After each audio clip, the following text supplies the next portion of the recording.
Hi, everyone. It's Emil. It's Emil Guillermo.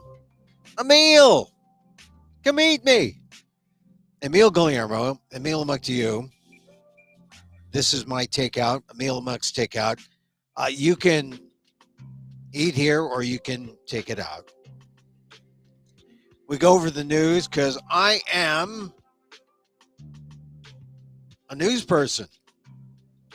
Well, I mean, I spent most of my career in news, such that it is still write news columns, analyses that appears on Substack, substack.com/Emil Amok, EMILAMOK. Also on Patreon, patreon.com/Emil Amok.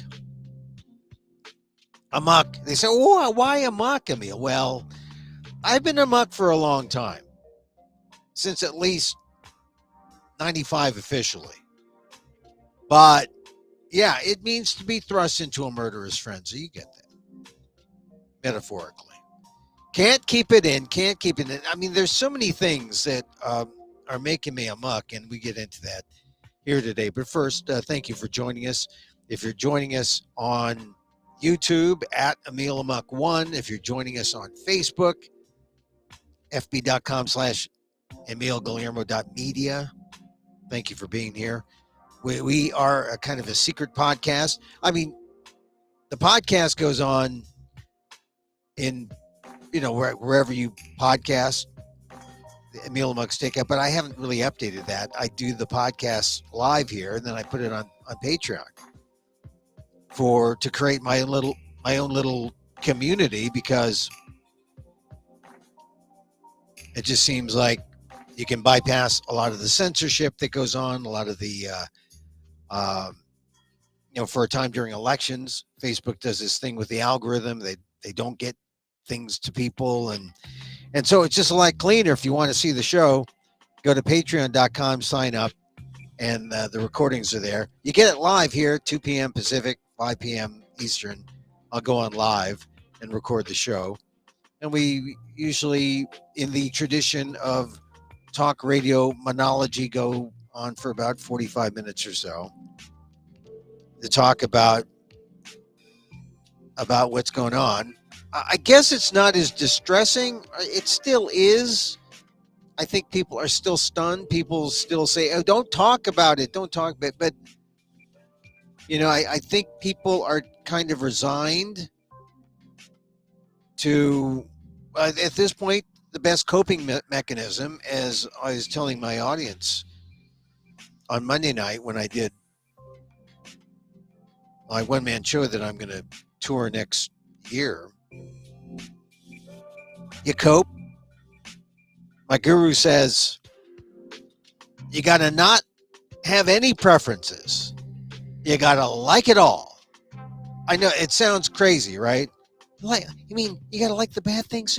Well, yes, you've got to like it all. You've got to accept it as coming, and otherwise you're going to drive yourself crazy. I mean, if the object of meditation is to not strive for either perfection or for some ideal thing that you want, because that's how, that's what creates that anxiety. That's what creates, that's the struggle. And we want the ease,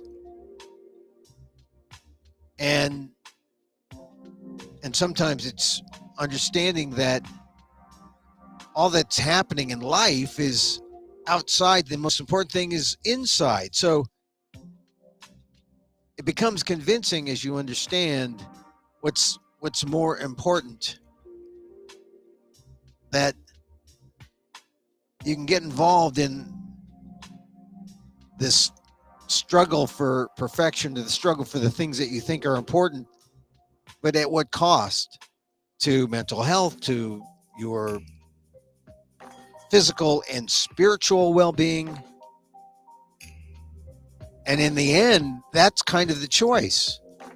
The choice is not to be political so much as to be spiritual, derive strength from that, and still make the best decisions in your life, in real life, because you don't just abandon real life, but it's a coping mechanism to stay strong inside. That's where the strength is. And if you could do that, we can overcome. I mean, that's what they say, but I believe it. We can overcome,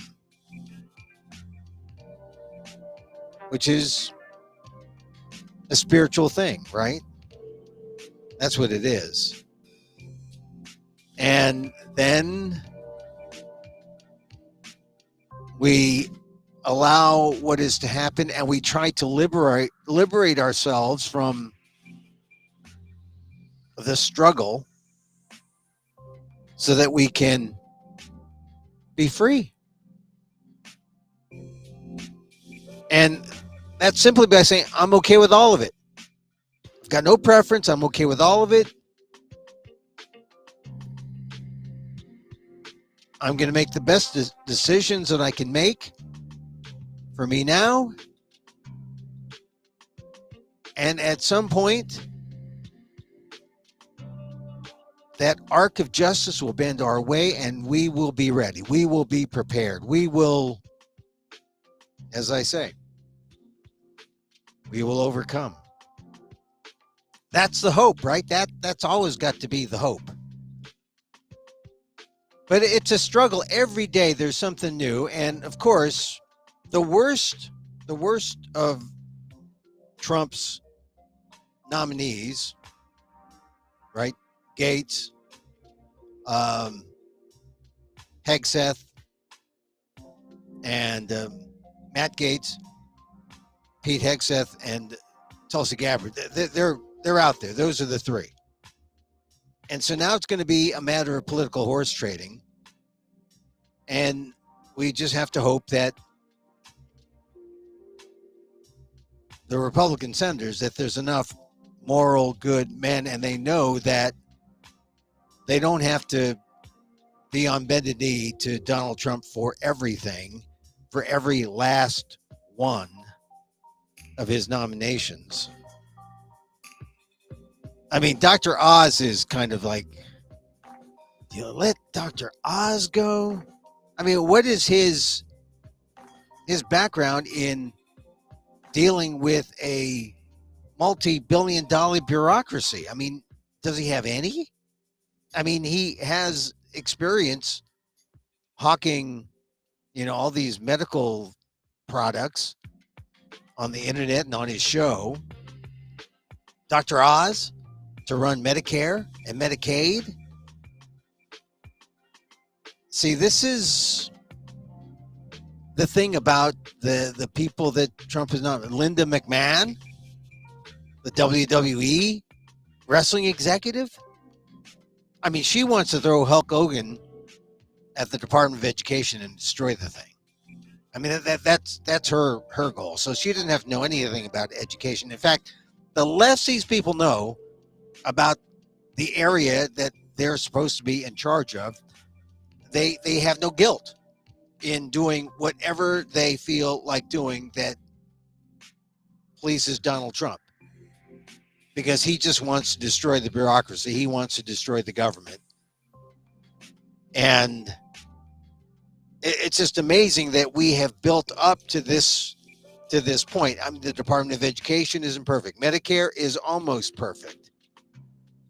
But all these things have taken decades to build. And in one presidency, it can all be undone. Unless, there are good people on all sides who see the value in having the federal government involved in certain things. Now, you might say, Emil, federal government and education, isn't that better, with the states? Sometimes it just depends on what state. I mean, there's something about norms, something about standards. Education in California, I'm sure, is different than the education you get in Mississippi or Alabama. And there's something about a sense of standards that's important. Now, some people say, "Oh, yeah, well, we saw what standards did. Standards gave us this meritocracy that most of Americans hate, and they voted against it when they voted for Trump. So let Trump do what he wants," which is, well, I think that's short-sighted. Let Trump do what he wants, nominating Matt Gaetz, nominating Pete Hegseth, nominating Tulsi Gabbard. I don't know. We'll get through it, though. Look, I'm just contradicting myself. I have a preference. I want to think America wants the best for itself. I can't imagine having someone like Matt Gaetz is the best for America. I mean, the stuff that's come out about Matt Gaetz. Testimony. Women under oath.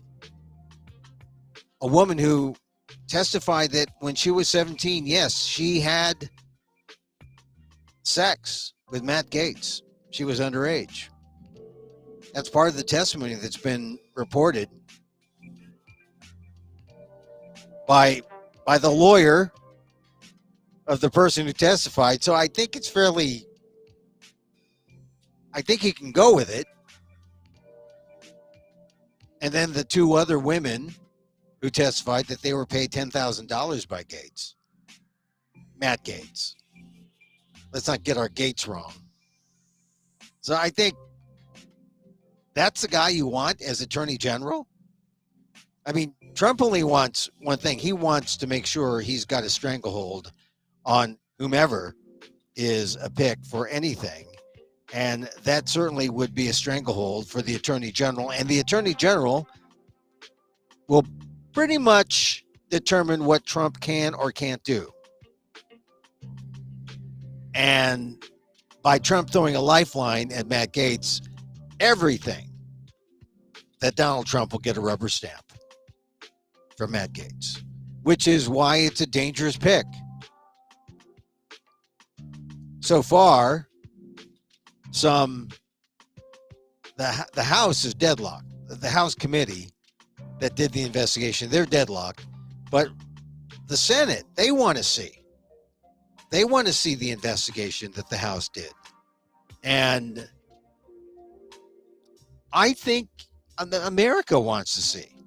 America should see. Well, let's see the quality of people, or the quality of person that this Matt Gaetz really is. And I think we kind of already know, but in this particular instance, here we have Matt Gaetz, he's got a sex scandal. Hegseth, he's got a sex scandal.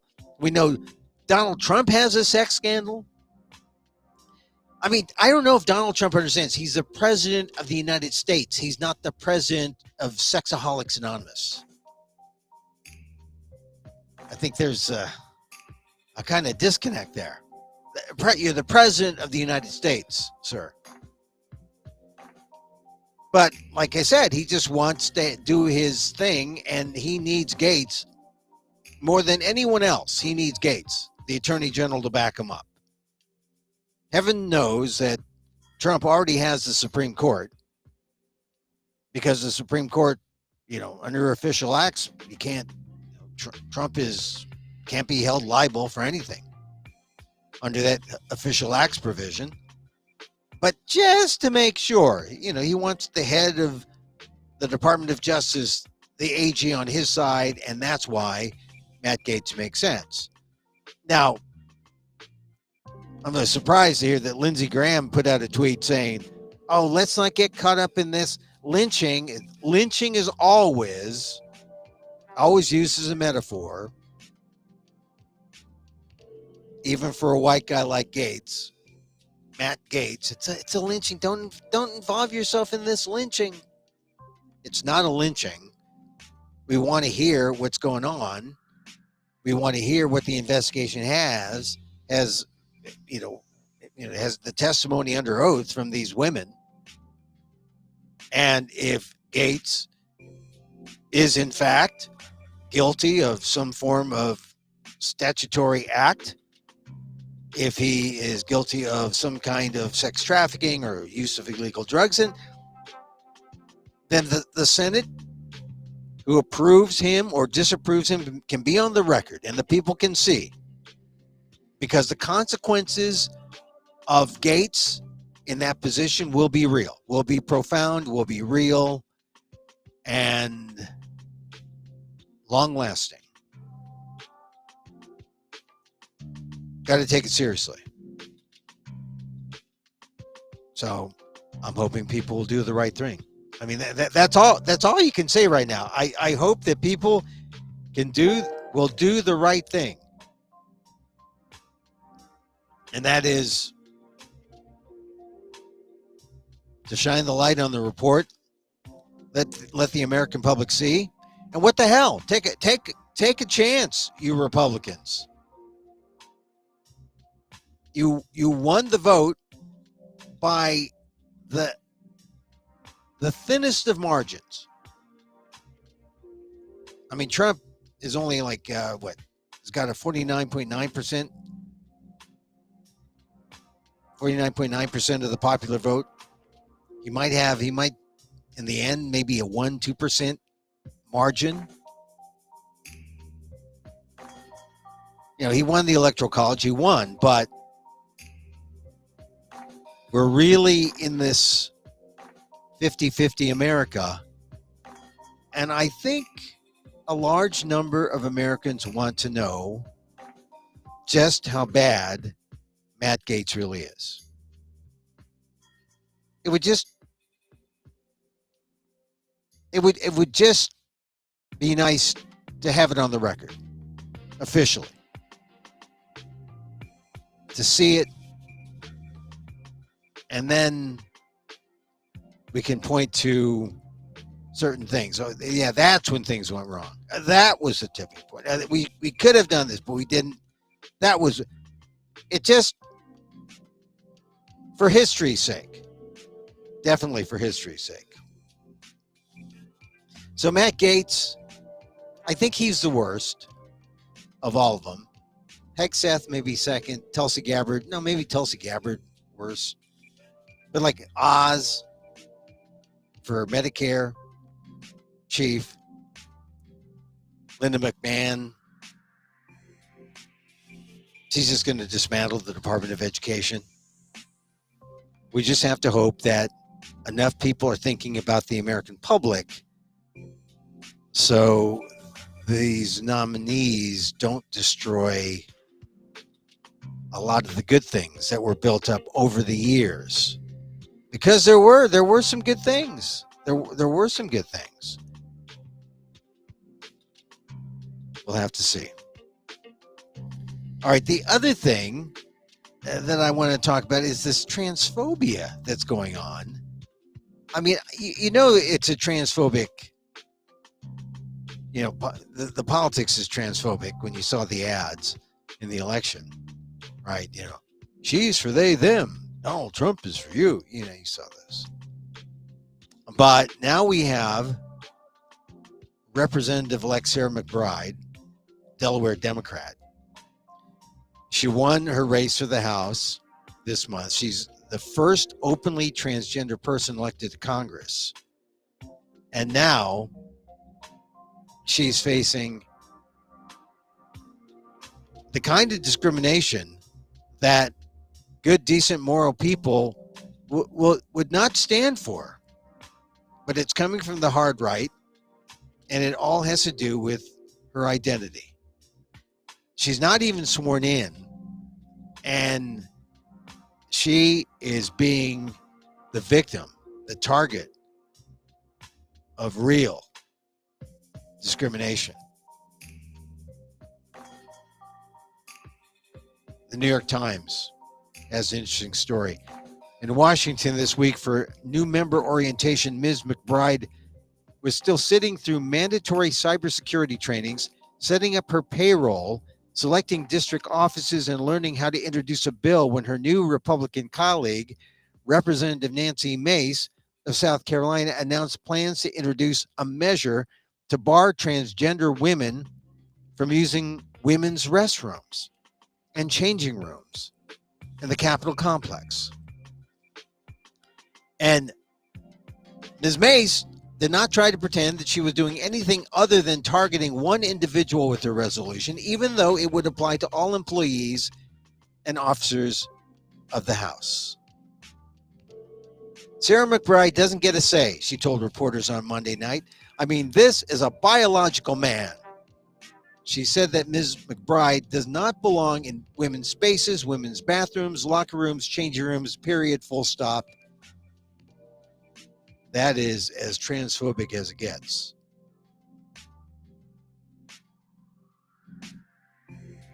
She may have been a biological man at one point, but Sarah McBride is a trans woman meaning woman. Full stop. This is as discriminatory as it gets. It's appalling to see someone who is an elected even put this up. Substitute trans for a person of, you name a race, African American, Asian American, Hispanic. There would be outrage. Wouldn't stand for it. But say a trans woman, and this is standard among the bigots in America.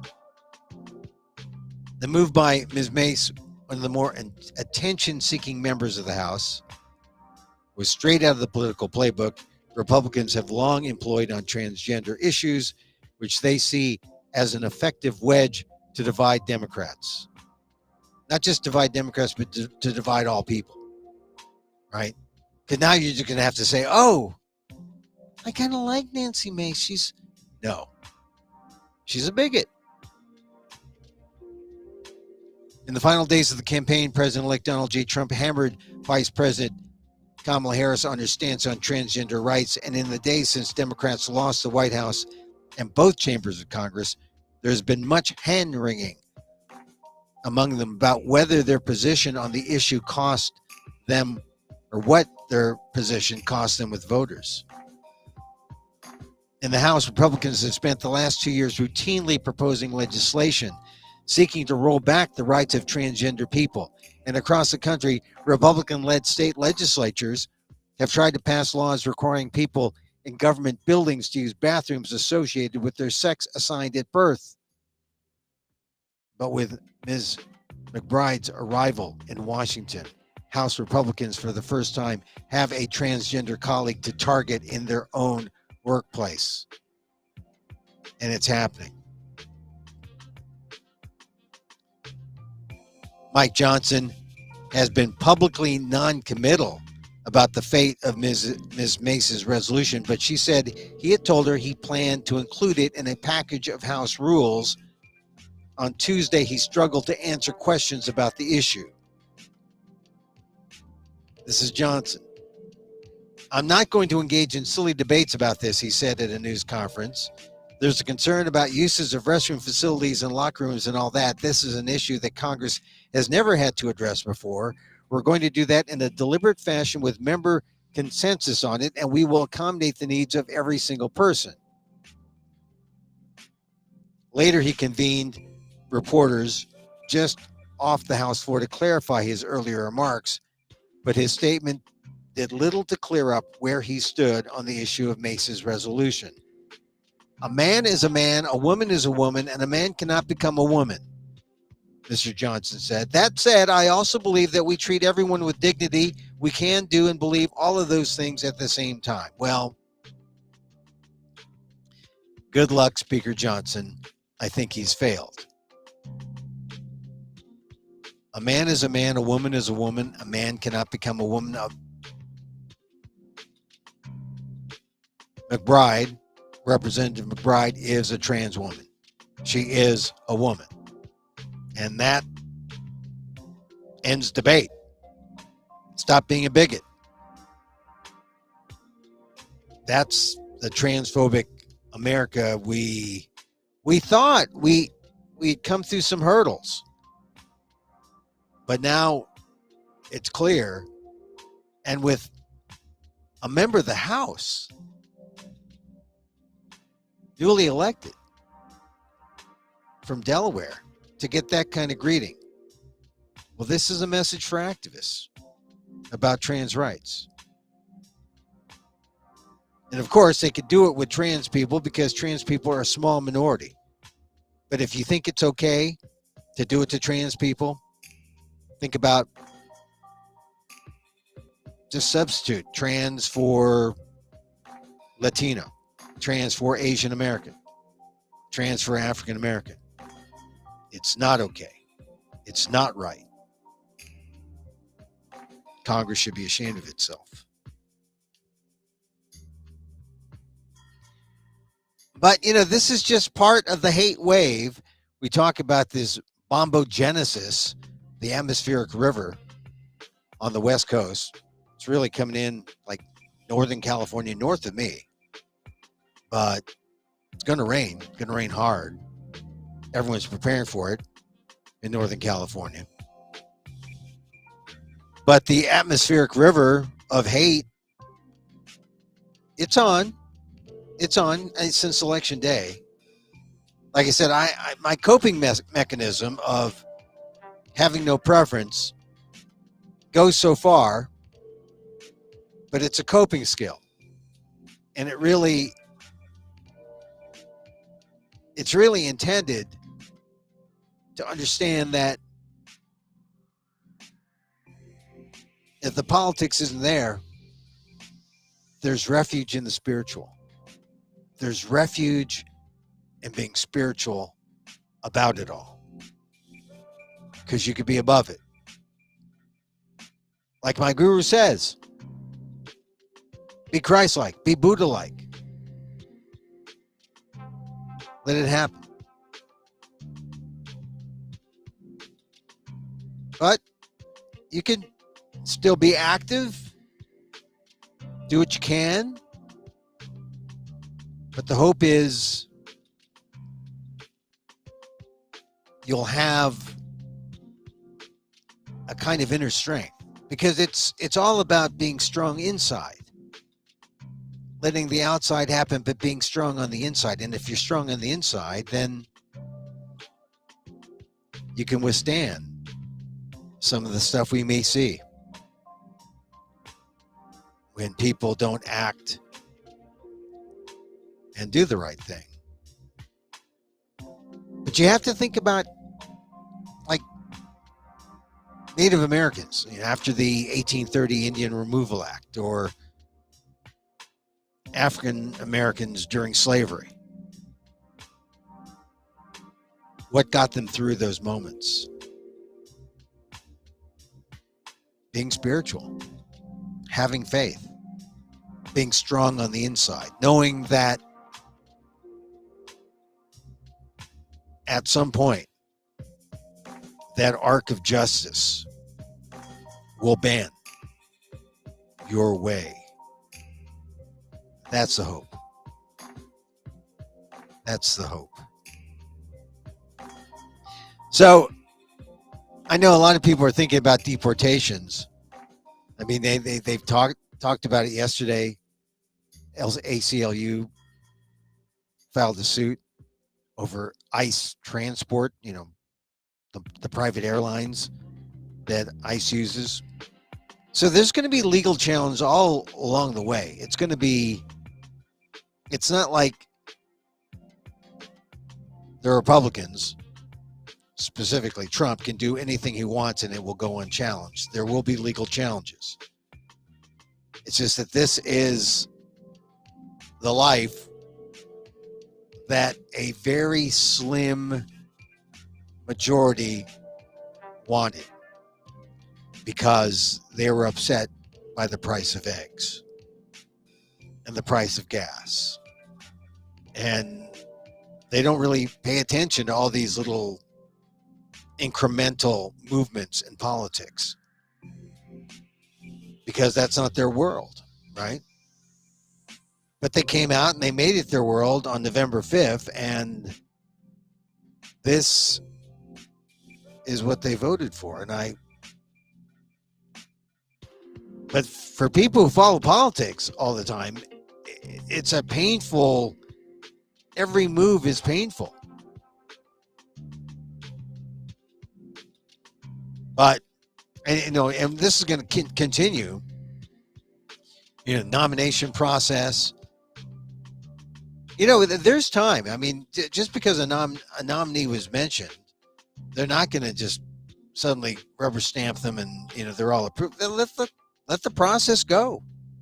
Let's see the open process and let the American people see the qualities of the people Donald Trump deems is, appropriate to lead these vast bureaucracies in our government.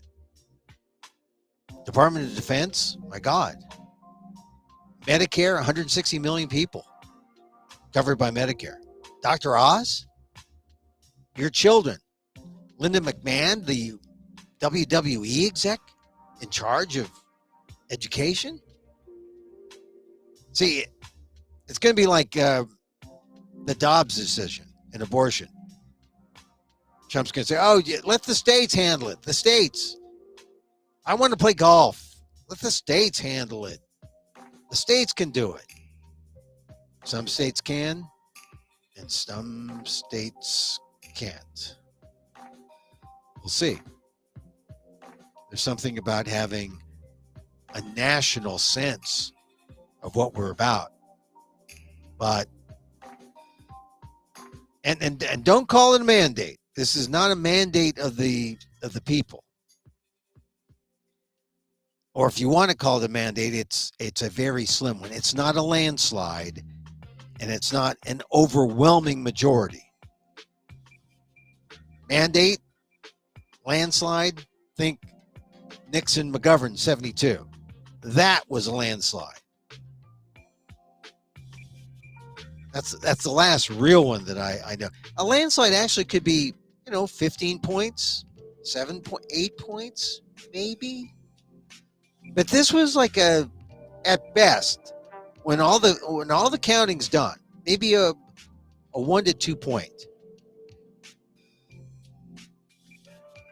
1 to 2 point margin of victory for Trump, and it's shrinking as more votes get counted, as late votes get counted. It's shrinking all the time. Trump has a thing about size. It's shrinking. It's really shrinking. All right, I was going to do laughter yoga, but I gave my coping speech. It's good to hear the coping speech. Instead of striving and making yourself miserable for an ideal you can achieve, lean back and say, okay, let's try to get the best for all America. I have no preference. Let's do what's right for all America. See how that goes. Might go better. It might do wonders for your mental health. Might be better for your mental health, in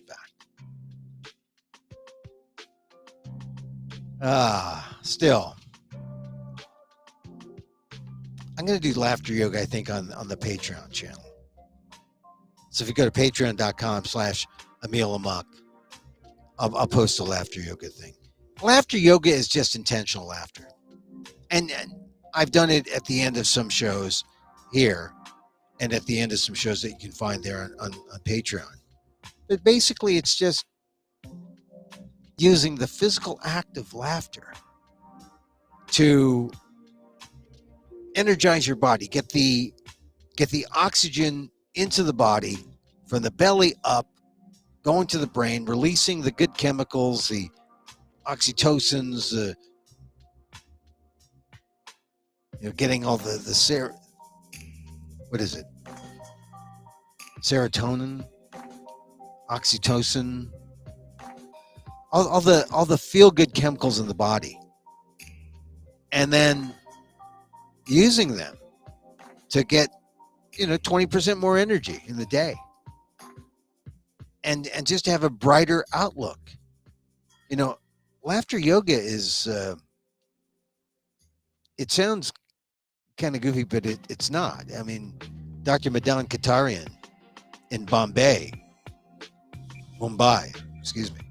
started it 1995. I studied with him, certified laughter yogi I am, and it's now in hundreds of countries, followers all over. And when you need a lift, I swear by it. Intentional laugh. Walk down the street. You don't have to look at someone. Sometimes it helps to think about, some people like the laughter, a laughter cocktail. Mix it up.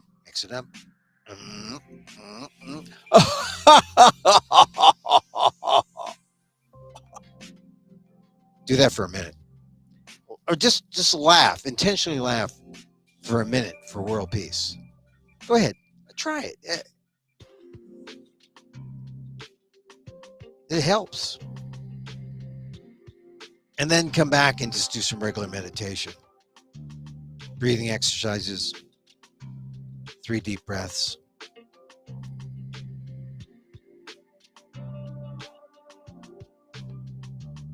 It's helpful for me during these days. And we're coming up to the holidays. Thanksgiving, Christmas, New Year's, into January. Oh my God. It's going to happen. The inaugural laughter yoga helps. And then think also about just regular meditation, a little loving kindness, because it's the season to be loving and kind. No hate, not to match the bigoted discrimination against trans people that we're seeing in Congress now. No hate whatsoever, just love. And so we close with a little metta, M-E-T-T-A, loving kindness. It's what we do. And so as I wish for me, I wish for you. May you be safe. May you be happy. May you be healthy. And may you live with ease. Emil Guillermo here. Till next time. Mahal.